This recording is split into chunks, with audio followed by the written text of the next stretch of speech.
Channel Chandra's home world. ಇನ್ನೇನು ಹಬ್ಬಗಳು ಒಂದಾದ್ಮೇಲೊಂದು ಶುರುವಾಗ್ತಾ ಬರ್ತಾ ಇದಾವೆ. ಎಲ್ಲರೂ ಮನೆ ಕ್ಲೀನಿಂಗ್ ಕೆಲಸಗಳನ್ನ ಹಚ್ಕೊಂಡಿದ್ದೀರಾ ಈಗಾಗಲೇ ಅಂತ ಅನ್ಕೊಂಡಿದ್ದೀನಿ. ಸೊ ಇವತ್ತಿನ ವಿಡಿಯೋದಲ್ಲಿ ಹಬ್ಬಗಳಂದ್ರೆ ನೆನಪಾಗುವಂಥದ್ದು ಪೂಜೆ ಮಾಡುವ ಪ್ರತಿಯೊಬ್ಬರಿಗೂ ಉಪಯೋಗವಾಗುವಂತಹ 15 ಪೂಜಾ ರೂಮ್ ಟಿಪ್ಸ್ ನ ಶೇರ್ ಮಾಡ್ತಾ ಇದ್ದೀನಿ. ಪ್ರತಿಯೊಂದು ಯುನಿಕ್ ಆಗಿರುತ್ತೆ. ವಿಡಿಯೋನ ಎಲ್ಲೋ ಸ್ಕಿಪ್ ಮಾಡ್ತೀರಾ, ಕೊನೆವರೆಗೂ ನೋಡ್ತಾ ಹೋಗಿ. ವಿಡಿಯೋ ನೋಡೋದಕ್ಕಿಂತ ಮುಂಚೆ ನೀವೇನಾದ್ರೂ ನಮ್ಮ ಚಾನಲ್ ನ ಫಸ್ಟ್ ಟೈಮ್ ವಿಸಿಟ್ ಮಾಡ್ತಾ ಇದ್ರೆ ಈಗಲೇ ಸಬ್ಸ್ಕ್ರೈಬ್ ಮಾಡ್ಕೊಂಡು ಪಕ್ಕದಲ್ಲಿರುವಂತಹ ಬೆಲ್ ಐಕನ್ ನ ಕ್ಲಿಕ್ ಮಾಡಿ. ಬೆಲ್ ಐಕನ್ ಕ್ಲಿಕ್ ಮಾಡಿ ಆಲ್ ಆಪ್ಷನ್ ಕ್ಲಿಕ್ ಮಾಡೋದ್ರಿಂದ ನಾನು ನೆಕ್ಸ್ಟ್ ವಿಡಿಯೋ ಹಾಕಿದ ಕೂಡಲೇ ನಿಮಗೆ ನೋಟಿಫಿಕೇಶನ್ಸ್ ಅನ್ನೋದು ಬರುತ್ತೆ. ನೀವೇ ಫಸ್ಟ್ ಆಗಿ ನಮ್ಮ ವಿಡಿಯೋಸ್ ನ ನೋಡಬಹುದು. ನಾವು without delay let start the video. Tip number 1. ಇತ್ತೀಚೆಗೆ ತುಂಬಾ ಜನ ಜಿರಳೆಗಳಿಗೆ ಏನಾದರೂ ಸೊಲ್ಯೂಷನ್ ಕೊಡಿ ಅಂತ ಕಮೆಂಟ್ ಮಾಡ್ತಾ ಇದ್ದೀರಾ. ಸಾಮಾನ್ಯವಾಗಿ ಪೂಜಾ ರೂಮಲ್ಲೂ ಕೂಡ ಸಣ್ಣ ಸಣ್ಣ ಇರುವೆಗಳು ಜಿರಳೆಗಳೆಲ್ಲ ಬರ್ತಾ ಇರುತ್ತೆ ಅಲ್ವಾ. ನೈವೇದ್ಯ ಇಟ್ಟಾಗ ಇರ್ಬೋದು, ಮತ್ತು ಏನಾದ್ರೂ ಸ್ವೀಟ್ ಐಟಮ್ಸ್ ಎಲ್ಲ ಇಟ್ಟಾಗ ಸಣ್ಣ ಇರುವೆಗಳು ಬೇಗನೆ ಬರ್ತಾ ಇರುತ್ತೆ. ಸೊ ಈ ಪೆಸ್ಟ್ನ ಕಂಟ್ರೋಲ್ ಮಾಡೋದಕ್ಕೋಸ್ಕರ ಒಂದು ಬೌಲಲ್ಲಿ 2 ಕರ್ಪೂರದ ಬಿಳ್ಳೆನ ಈ ಥರ ಪೌಡರ್ ಮಾಡಿ ಹಾಕ್ಕೊಳ್ತಾ ಇದ್ದೀನಿ. ಇದರಲ್ಲಿ ನಾನು ಸ್ವಲ್ಪ ಜವಾದು ಪೌಡರ್ ಕೂಡ ಹಾಕ್ತಾ ಇದ್ದೀನಿ. ಇದು ಆಪ್ಷನಲ್ಲು, ಬೇಕಂದರೆ ಹಾಕ್ಕೊಳ್ಬೋದು. ಈಗ ಸ್ವಲ್ಪ ರೋಸ್ ವಾಟರ್ನ ಯೂಸ್ ಮಾಡಿ ಚೆನ್ನಾಗಿ ಮಿಕ್ಸ್ ಮಾಡ್ಕೊಳ್ತೀನಿ. ಆ ಕರ್ಪೂರ ವಾಟರ್ ಜೊತೆಗೆ ಈವನ್ ಆಗಿ ಮಿಕ್ಸ್ ಆಗೋ ಥರ ನೋಡ್ಕೊಳ್ಬೇಕಾಗತ್ತೆ. ಯೂಶುವಲಿ ಈ ಸಣ್ಣ ಸಣ್ಣ ಇರುವೆಗಳು ಜಿರಳೆಗಳೆಲ್ಲ ಪೂಜಾ ರೂಮ್ ಫೋಟೋಸ್ ಬ್ಯಾಕ್ ಸೈಡ್ ಇರ್ಬೋದು, ಅಥವಾ ಈ ಸಣ್ಣ ಕಾರ್ನರ್ಸಲ್ಲೆಲ್ಲ ಕೂಡ ಮನೆ ಮಾಡ್ಕೊಂಡಿರುತ್ತೆ. ಹಂಗಾಗಿ ಫೋಟೋಸ್ ಎಲ್ಲ ಕ್ಲೀನ್ ಮಾಡಬೇಕಾದ್ರೆ ಈಗ ಏನು ಲಿಕ್ವಿಡ್ ತೋರಿಸ್ದೆ ಕರ್ಪೂರದ ವಾಟರ್, ಅದರಲ್ಲಿ ಬಟ್ಟೆನ ಹಿಂಡ್ಕೊಂಡ್ಬಿಟ್ಟು ನೀಟಾಗಿ ಒಂದ್ಸತಿ ವೈಪ್ ಮಾಡಿ, ಆಮೇಲೆ ನಾರ್ಮಲ್ ಡ್ರೈ ಕ್ಲಾತಿಂದ ಅಥವಾ ಡ್ರೈ ಟಿಶ್ಯೂಯಿಂದ ವೈಪ್ ಮಾಡೋದಾದರೆ ಆ ಫ್ರೇಗ್ರೆನ್ಸ್ ಏನಿರುತ್ತೆ ಕರ್ಪೂರದ್ದು ಆ ಫೋಟೋಗೆಲ್ಲ ಕೂಡ ಅಬ್ಸರ್ವ್ ಆಗಿರುತ್ತೆ. ಆ ಒಂದು ವಾಸನೆಗೆ ಸಣ್ಣ ಇರುವೆಗಳು ಜಿರುಳೆಗಳು ಬರ್ದಿರ ಇರುತ್ತೆ.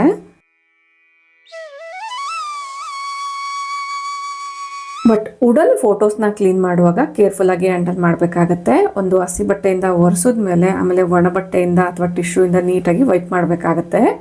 ಈವನ್ ಈ ಲಿಕ್ವಿಡ್ನ ನೀವು ರೆಗ್ಯುಲರ್ ಆಗು ಕೂಡ ಪೂಜಾ ಫ್ಲೋರ್ ಕ್ಲೀನ್ ಮಾಡಬೇಕಾದ್ರೆ ಅಥವಾ ಪೂಜಾ ರೂಮಲ್ಲಿರುವಂಥ ಕಟ್ಟೆನ ಕ್ಲೀನ್ ಮಾಡಬೇಕಾದ್ರೂ ಕೂಡ ಯೂಸ್ ಮಾಡ್ಕೋಬಹುದು.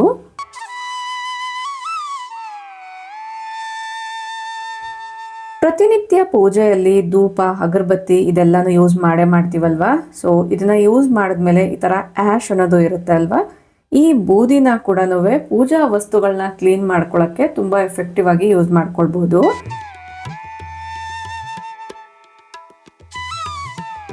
ಇನ್ನು ನನ್ನ ಚೈಲ್ಡ್ಹುಡ್ಡಲ್ಲೆಲ್ಲಾನು ಪಾತ್ರೆ ತೊಳೆಯೋಕ್ಕೆ ಈ ಪೌಡರ್ನೇ ಯೂಸ್ ಮಾಡ್ತಾ ಇದ್ದಂಥದ್ದು.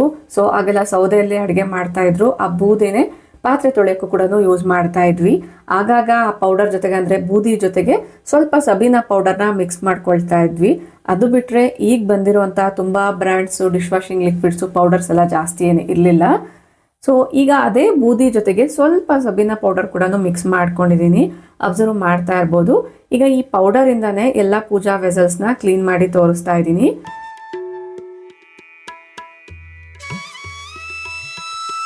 ಟ್ರಸ್ಟ್ ಮೀ, ಇದರಿಂದ ಕ್ಲೀನ್ ಮಾಡಿದಾಗ ಒಳ್ಳೆ ಶೈನಿಂಗ್ ಅನ್ನೋದು ಬರುತ್ತೆ, ತುಂಬ ನೀಟಾಗಿ ಕ್ಲೀನ್ ಆಗುತ್ತೆ.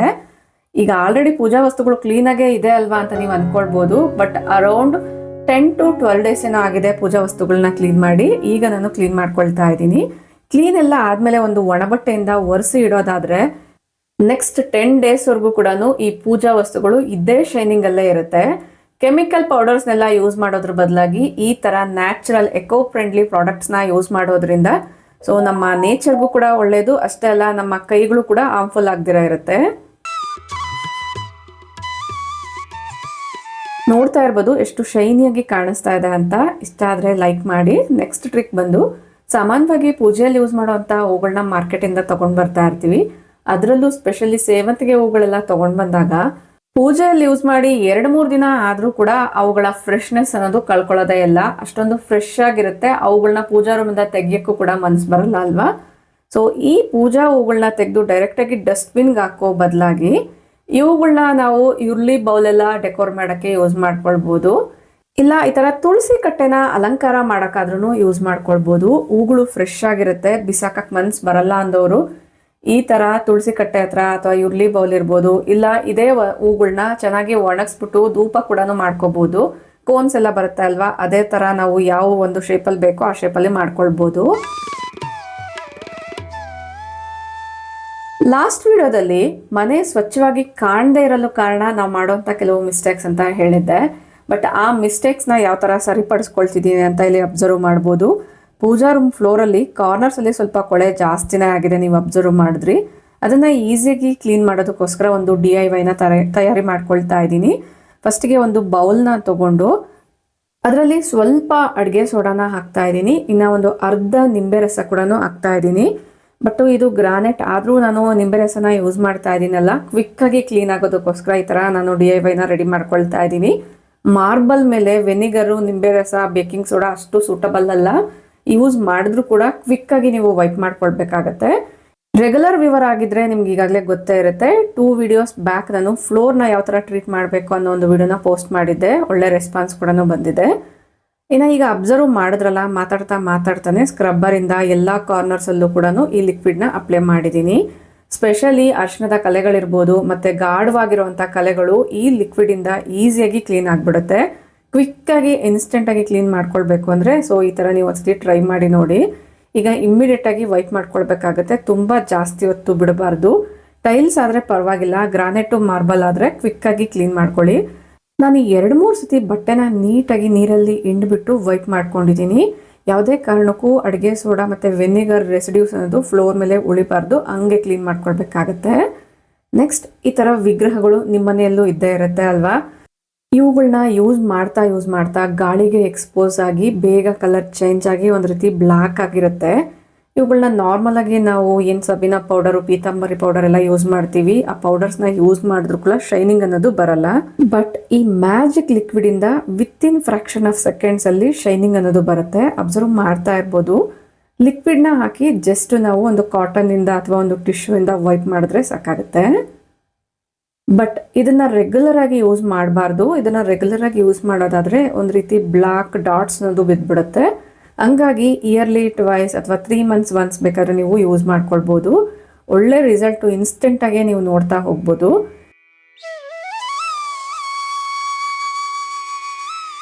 ಒನ್ಸ್ ನಾನು ತೋರಿಸ್ದಂಗೆ ಎಲ್ಲ ವಿಗ್ರಹಗಳನ್ನ ಕೂಡ ನೀಟಾಗಿ ವೈಪ್ ಮಾಡಿಕೊಂಡು ಈಗ ಒಂದು ಪಾತ್ರೆಯಲ್ಲಿ ನೀರನ್ನ ತುಂಬಿಸ್ಕೊಂಡು ಅದರಲ್ಲಿ ವಿಗ್ರಹಗಳನ್ನೆಲ್ಲ ನೀಟಾಗಿ ಒಂದ್ಸತಿ ತೊಳೆದಿಟ್ಕೊಂಡಿದ್ದೀನಿ.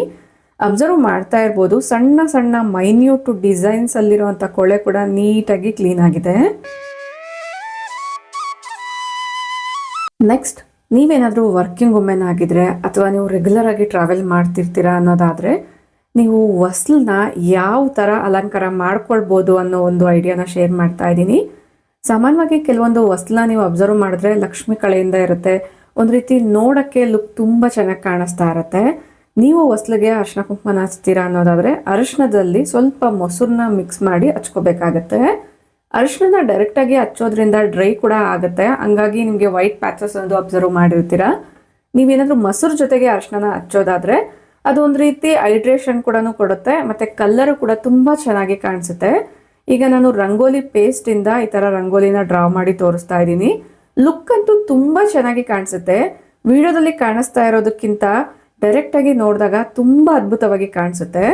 ಯಾರಿಗೆಲ್ಲ ಪ್ರತಿನಿತ್ಯ ಹೊಸ್ಲಿಗೆ ಅರಿಶಿನ ಕುಂಕುಮ ಹಚ್ಚಿ ರಂಗೋಲಿ ಹಾಕಕ್ಕಾಗಲ್ಲ ಅಂತ ಅನ್ಕೊಂಡಿರ್ತಾರೋ ಅವರು ವಾರಕ್ಕೊಮ್ಮೆ, ವಾರಕ್ಕೆ 2 ಸತಿ ಈ ಟ್ರಿಕ್ನ ಫಾಲೋ ಮಾಡ್ಬೋದು. ಗಂಧದ ಕಡ್ಡಿ ಹೂನ ತೋರಿಸಿ ಏನು ಮಾಡ್ತಾ ಇದ್ದೀನಿ ಅಂತ ಅನ್ಕೊಂಡಿದ್ದೀರಾ? ಫ್ರೆಶ್ ಆಗಿರೋವಂಥ ಗಂಧದ ಕಡ್ಡಿಯಿಂದ ಈ ಥರ ಕಡ್ಡಿನ ಕಟ್ ಮಾಡ್ಕೊಂಡಿದ್ದೀನಿ. ನೀವು ಬೇಕಂದರೆ ಪ್ರತಿನಿತ್ಯ ಗಂಧದ ಕಡ್ಡಿನ ಹಚ್ಚಿ ಕೆಳಗಡೆ ಏನು ಈ ಕಡ್ಡಿ ಮಾತ್ರ ಉಳ್ಕೊಂಡಿರುತ್ತೆ ಅದನ್ನು ಬೇಕಾದರೂ ಯೂಸ್ ಮಾಡ್ಕೋಬೋದು. ಸಾಮಾನ್ಯವಾಗಿ ಈ ಥರ ಹೂವು ಎಲ್ಲ ಇಡಬೇಕಾದ್ರೆ ಆ ಕಡೆ ಈ ಕಡೆ ಬಿದ್ದೋಗ್ತಾ ಇರುತ್ತೆ. ಅದರಲ್ಲೂ ಈ ಥರ ಗಜಲಕ್ಷ್ಮಿ ದೀಪಕ್ಕಿರ್ಬೋದು, ಕಲಶಕ್ಕೆಲ್ಲ ಹೂವು ಇಡಬೇಕು ಅಂದಾಗ ಈಗ ಏನು ತೋರಿಸ್ತೆ ಗಂಧದ ಕಡ್ಡಿ, ಅದನ್ನು ಈ ಥರ ಚುಚ್ಚಿಬಿಟ್ಟು ಇಡೋದ್ರಿಂದ ಕಡ್ಡಿ ಸ್ಟಿಫ್ ಆಗಿರೋ ಕಾರಣ ನಮ್ಗೆ ಯಾವ ಥರ ಬೇಕೋ ಆ ಕಡೆ ಟರ್ನ್ ಮಾಡಿ ಹೂವನ್ನ ಇಟ್ಕೋಬೋದು. ಈವನ್ ನಾವು ಕಲಶಕ್ಕೆ ಹೂವು ಇಡಬೇಕಾದ್ರೂ ಕೂಡ ಈ ಪ್ರಾಬ್ಲಮ್ನ ಫೇಸ್ ಮಾಡಿರ್ತೀವಿ. ಸಿಂಗಲ್ ಹೂವು ಇಡಬೇಕಾದ್ರೆ ಈ ಥರ ನೀವು ಟ್ರಿಕ್ನ ಫಾಲೋ ಮಾಡಿ ಎಷ್ಟು ನೀಟಾಗಿ ಕೂರುತ್ತೆ ಅಂದರೆ ನೀವೇ ಕಮೆಂಟ್ ಮಾಡಿ ಹೇಳ್ತೀರಾ. ಈ ಥರ ಮೊಳೆ ಇದ್ದರೆ ಪರವಾಗಿಲ್ಲ, ಮೊಳೆ ಇಲ್ದಿರ ನಾರ್ಮಲ್ ಪುಟ್ಟದಾಗಿರುವಂಥ ಫೋಟೋಸ್ ಎಲ್ಲ ಇದೆ, ಅದಕ್ಕೆ ಹೂವು ಇಡೋಕ್ಕಾಗಲ್ಲ ಅಂದಾಗ ಈ ಟ್ರಿಕ್ ಅಂತೂ ತುಂಬ ಎಕ್ಸಲೆಂಟಾಗಿ ವರ್ಕ್ ಆಗುತ್ತೆ.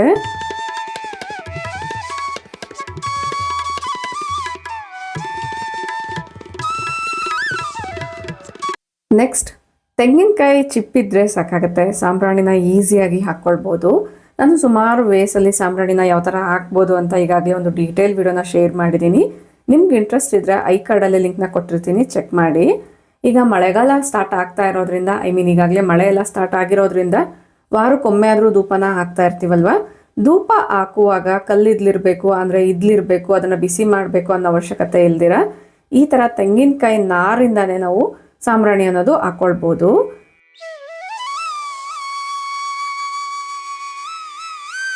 ಎಷ್ಟು ಬೇಕೋ ಅಷ್ಟು ತೆಂಗಿನ ನಾರನ್ನ ಅದೇ ಚಿಪ್ಪೆಯಲ್ಲಿ ಹಾಕ್ಕೊಂಡು ಉಳಿದಿರೋ ಅಂಥದ್ದನ್ನು ಫೋಲ್ಡ್ ಮಾಡಿ ಎತ್ತಿಟ್ಕೊಳ್ತಾ ಇದ್ದೀನಿ. ಈಗ ನಾರ್ಮಲ್ ಆಗಿ ಈ ತೆಂಗಿನ ನಾರು ಬೇಗನೆ ಅಂಟ್ಕೊಂಡ್ಬಿಡುತ್ತೆ. ಜಸ್ಟ್ ಅದು ಕೆಂಪಗೆ ಆಗ್ತಿದ್ದಂಗೆ ಆ ಒಂದು ಫ್ಲೇಮ್ ಏನಿರುತ್ತೆ ಅದನ್ನು ಆಫ್ ಮಾಡಿಬಿಟ್ಟು ಆ ಲೈಟಾಗಿ ಕೆಂಡ ಎಲ್ಲ ಏನಿರುತ್ತೆ ಅದ್ರ ಮೇಲೇ ಸಾಂಬ್ರಾಣಿ ಪೌಡರ್ನ ಈ ಥರ ಹಾಕಿದ್ರೆ ಸಾಕಾಗುತ್ತೆ. ಒಳ್ಳೆ ಪರಿಮಳ ಅನ್ನೋದು ಬರುತ್ತೆ. ಅಂದರೆ ಸಾಂಬ್ರಾಣಿ ನೀವು ಯಾವತ್ತು ತೊಗೊಂಡಿದ್ದೀರಾ ಅನ್ನೋದ್ರ ಮೇರೆಗೆ ತುಂಬ ಚೆನ್ನಾಗಿ ಫ್ರೇಗ್ರೆನ್ಸ್ ಕೂಡ ಬರುತ್ತೆ. ಅಷ್ಟೇ ಅಲ್ಲ, ಮನೆ ಪೂರ್ತಿ ಸಾಂಬ್ರಾಣಿ ಅಥವಾ ಧೂಪ ಹಾಕಬೇಕು ಅಂತ ಅಂದ್ಕೊಳ್ಳೋರು ಈ ಟ್ರಿಕ್ನ ಫಾಲೋ ಮಾಡ್ಬೋದು. ಯಾವುದೇ ಥರ ಧೂಪ್ ಕೋನ್ಸು ಧೂಪ್ ಸ್ಟಿಕ್ಸ್ ಅವಶ್ಯಕತೆ ಇಲ್ಲದೇ ತೆಂಗಿನ ನಾರಿಂದನೇ ಮನೆ ಪೂರ್ತಿ ಸಾಂಬ್ರಾಣಿನ ಹಾಕ್ಬೋದು.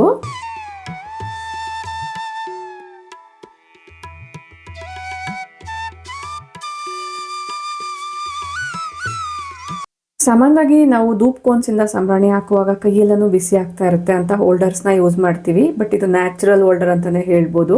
ಮೇಲೆ ಚಿಪ್ಪು ಬಿಸಿ ಆದಾಗ ಕೆಳಗಡೆ ಈ ತರ ಒಂದು ಚಿಪ್ನ ಇಟ್ಕೊಳ್ಳೋದ್ರಿಂದ ಕೈಗೆ ಬಿಸಿ ತಾಕ್ದಿರ ಇರುತ್ತೆ.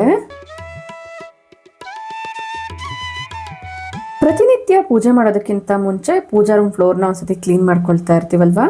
ಪರಿಮಳ ತುಂಬಾ ಚೆನ್ನಾಗಿ ಬರಬೇಕು ಅನ್ನೋದಾದ್ರೆ ನೆಲ ಒರೆಸೋಂಥ ನೀರಲ್ಲಿ ಸ್ವಲ್ಪ ಎಸೆನ್ಷಿಯಲ್ ಆಯಿಲ್ನ ಹಾಕ್ಕೊಳ್ಬೇಕಾಗತ್ತೆ. ನಿಮ್ಗೆ ಯಾವ ಫ್ರೇಗ್ರೆನ್ಸ್ ಇಷ್ಟನೋ, ಯಾವ ಪರಿಮಳ ಇಷ್ಟನೋ ಅದಕ್ಕೆ ತಕ್ಕಂಥ ಎಸೆನ್ಷಿಯಲ್ ಆಯಿಲ್ನ ಹಾಕೊಳ್ಳಿ. ಈ ನೀರಲ್ಲಿ ಬಟ್ಟೆನ ಹಿಂಡ್ಕೊಂಡು ಪೂಜಾ ರೂಮ್ ಫ್ಲೋರ್ನ ಕ್ಲೀನ್ ಮಾಡೋದ್ರಿಂದ ಒಳ್ಳೆ ಪರಿಮಳ ಬರೋದ್ರ ಜೊತೆಗೆ ಸಣ್ಣ ಸಣ್ಣ ಪೆಸ್ಟ್ ಕೂಡ ಬರ್ದಿರ ಇರುತ್ತೆ. ಗೂಡು ಕಟ್ಟುವಂಥ ಹುಳಗಳೆಲ್ಲ ಕೂಡ ಅವಾಯ್ಡ್ ಆಗುತ್ತೆ. ನೆಕ್ಸ್ಟ್ ಇನ್ನೇನು ವರಮಹಾಲಕ್ಷ್ಮಿ ಹಬ್ಬ ಬಂತು ಅಂದರೆ ತುಂಬ ಡಿಫ್ರೆಂಟ್ ಆಗಿರುವಂತಹ ಗಂಧ ಇರ್ಬೋದು, ಅರ್ಶಿನ ಕುಂಕುಮ ಹಚ್ಚುವಂತಹ ಡಿಸೈನ್ಸ್ ನೋಡೇ ಇರ್ತೀರ. ನಾನಿಲ್ಲಿ ಸಿಂಪಲ್ ಆಗಿರುವಂಥ ಒಂದು ಡಿಸೈನ್ನ ತೋರಿಸ್ತಾ ಇದ್ದೀನಿ.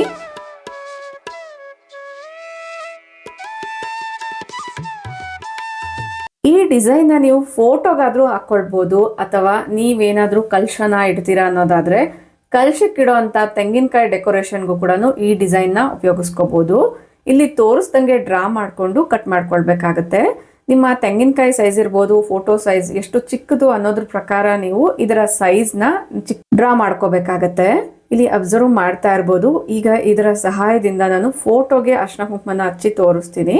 ಫಸ್ಟಿಗೆ ನಾನು ಗಂಧನ ರೆಡಿ ಮಾಡಿ ಇಟ್ಕೊಂಡಿದ್ದೀನಿ. ಅದೇ ಗಂಧನ ಈ ಒಂದು ಡಿಸೈನ್ ಏನು ಮಾಡ್ಕೊಂಡಿದ್ದೀನಿ ಅದಕ್ಕೆ ಅಪ್ಲೈ ಮಾಡಿಬಿಟ್ಟು ಅದ್ರ ಮೇಲೆ ಕುಂಕುಮನ ಹಚ್ಕೋತೀನಿ.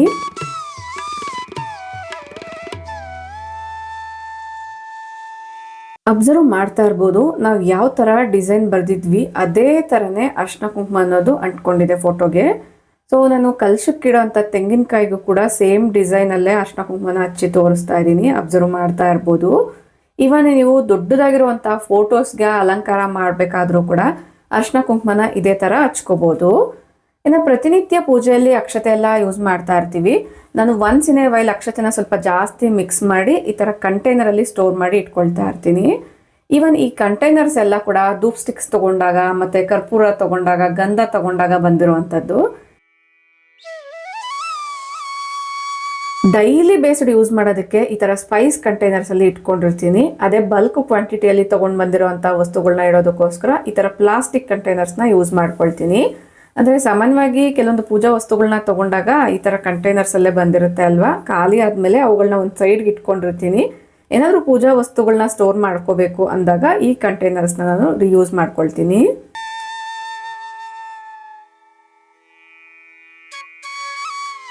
ಈವನ್ ಆರತಿ ಎಲ್ಲ ಮಾಡಬೇಕಾದ್ರೂ ಕೂಡ ವಿಭೂತಿ ಪೌಡರ್ನ ಯೂಸ್ ಮಾಡ್ತೀನಿ. ಅದನ್ನು ಒಂದು ಕಂಟೈನರಲ್ಲಿ ಫಿಲ್ ಮಾಡಿ ಇಟ್ಕೊಳ್ತಾ ಇದ್ದೀನಿ.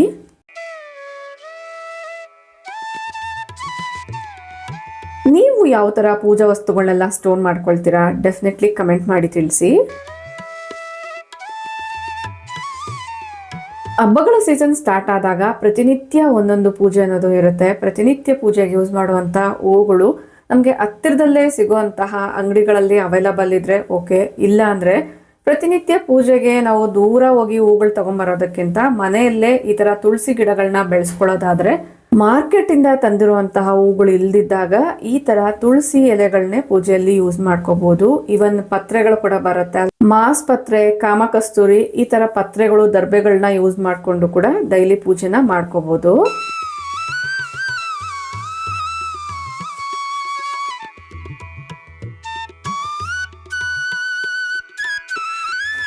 ಇನ್ನ ಈಗೇನ್ ನೋಡ್ತಾ ಇದ್ದೀರಾ, ಇದು ಕಾಮಕಸ್ತೂರಿ ಗಿಡ. ಇದು ಕೂಡ ಒಂದ್ ರೀತಿ ತುಳಸಿ ತರನೇ ಫ್ರೇಗ್ರೆನ್ಸ್ ಬರುತ್ತೆ, ಬಟ್ ಅದಕ್ಕೆ ಇದಕ್ಕೆ ಸ್ವಲ್ಪ ಡಿಫ್ರೆನ್ಸ್ ಅದು ಇರುತ್ತೆ. ಗಾರ್ಡನ್ ಇದ್ರೆ ಮನೆಯಲ್ಲೇ ಈ ತರ ಹೂಗಳನ್ನ ಬೆಳೆಸ್ಕೋಬಹುದು. ಇಲ್ಲ ಅಂದ್ರೆ ಅಟ್ಲೀಸ್ಟ್ ಪಾಟ್ ಅಲ್ಲಿ ನೀವು ಒಂದು ತುಳಸಿ ಗಿಡ ಆದ್ರೂ ಹಾಕಿ ಇಟ್ಕೊಂಡ್ರೆ ಎಮರ್ಜೆನ್ಸಿಗೆ ಈ ತರ ಮಾಸ್ ಪತ್ರೆ ಏನ್ ತೋರಿಸ್ತಿದೀನಿ, ಮಾಸ್ ಪತ್ರೆ ಇರ್ಬೋದು, ತುಳಸಿ ಎಲ್ಲ ಕೂಡ ತುಂಬಾ ಉಪಯೋಗ ಆಗುತ್ತೆ.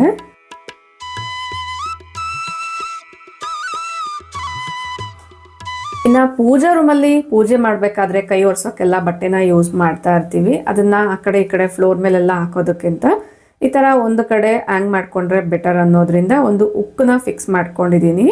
ಇನ್ನ ಈ ಮೈಕ್ರೋ ಫೈಬರ್ ಕ್ಲಾತ್ಗೆ ಹ್ಯಾಂಗಿಂಗ್ ಏನಿಲ್ಲ, ಹಂಗಾಗಿ ನನ್ನ ಹತ್ರ ಒಂದು ಪಾಂಪಾಮ್ದಿದ್ರೆ ಅದಕ್ಕೆ ಈ ತರ ದಾರನ ಕಟ್ಕೊಂಡು ಅದನ್ನೇ ಹ್ಯಾಂಗಿಂಗ್ ಆಗಿ ಕನ್ವರ್ಟ್ ಮಾಡ್ಕೊಂಡಿದೀನಿ.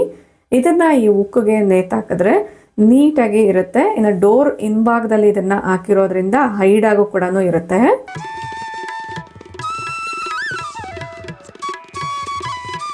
ನೆಕ್ಸ್ಟ್ ಪೂಜೆ ಎಲ್ಲ ಆದ್ಮೇಲೆ ಕಂಪಲ್ಸರಿ ಆರತಿ ಅನ್ನೋದು ಮಾಡ್ತೀವಲ್ವಾ. ಕರ್ಪೂರನ ಹಚ್ಚಿ ಆರತಿ ಮಾಡಿದಾಗ ಆ ಸ್ಟ್ಯಾಂಡ್ ಎಲ್ಲ ಕಪ್ಪಗಾಗ್ಬಿಡುತ್ತೆ, ಕ್ಲೀನ್ ಮಾಡೋದು ಕೂಡ ಕಷ್ಟ. ಹಂಗಾಗಿ ಕರ್ಪೂರ ಹಚ್ಚೋದಕ್ಕಿಂತ ಮುಂಚೆ ಸ್ವಲ್ಪ ವಿಭೂತಿನ ಹಾಕೊಳ್ತಾ ಇದ್ದೀನಿ. ವಿಭೂತಿ ಇಲ್ಲ ಅಂದ್ರೆ ರೈಸ್ ಕೂಡ ಯೂಸ್ ಮಾಡ್ತಾರೆ. ಈವನ್ ನಮ್ಮನೆಯ ವಿಶೇಷ ಪೂಜೆಗಳಲ್ಲಿ ಐನೋರೆಲ್ಲ ಬಂದಾಗ ಸೊ ಆರತಿ ಹಚ್ಚುವಂತಹ ಸ್ಟ್ಯಾಂಡ್ಗೆ ಅಥವಾ ಪ್ಲೇಟ್ಗೆ ಸ್ವಲ್ಪ ಅಕ್ಕಿನ ಹಾಕ್ಬಿಟ್ಟು ಅದ್ರ ಮೇಲೆ ಕರ್ಪೂರನ ಹಚ್ತಾರೆ. ಕರ್ಪೂರದ ಸ್ಟ್ಯಾಂಡ್ ಕಪ್ಪಗಾಗ್ದಿರ ಇರುತ್ತೆ, ಕ್ಲೀನಿಂಗ್ ಈಸಿ ಆಗುತ್ತೆ ಅನ್ನೋದ್ರಿಂದ. ಇಲ್ಲ ಈ ತರ ನೀವು ಸ್ವಲ್ಪ ಆಯಿಲ್ನ ಹಾಕಿ ಹೂ ಬತ್ತಿಯಿಂದ ಅಥವಾ ನಾರ್ಮಲ್ ಬತ್ತಿಯಿಂದ ಕೂಡ ಆರತಿ ಅನ್ನೋದು ಮಾಡ್ಕೊಳ್ಬಹುದು. ಐ ಹೋಪ್ ಈ ವಿಡಿಯೋದಲ್ಲಿ ಶೇರ್ ಮಾಡಿರುವಂತಹ 15 ಟಿಪ್ಸ್ ಕೂಡ ಪ್ರತಿನಿತ್ಯ ನಿಮಗೆ ಉಪಯೋಗ ಆಗುತ್ತೆ ಅಂತ ಅನ್ಕೊಂಡಿದ್ದೀನಿ. ಈ ಟಿಪ್ಸ್ ಅಂದ್ರೆ ನಿಮಗೆ ಇಷ್ಟ ಆಯ್ತು ಅನ್ಸಿದ್ರೆ ಈಗಲೇ ಒಂದು ಲೈಕ್ ಮಾಡಿ, ನಿಮ್ಮ ಫ್ರೆಂಡ್ಸ್ ಅಂಡ್ ಫ್ಯಾಮಿಲಿ ಜೊತೆಗೂ ಶೇರ್ ಮಾಡಿ, ನಿಮ್ಮ ಅನಿಸಿಕೆ ಅಭಿಪ್ರಾಯಗಳನ್ನ ಕಮೆಂಟ್ ಅಲ್ಲಿ ತಿಳಿಸಿ. Thank you for watching. ನಮಸ್ತೆ.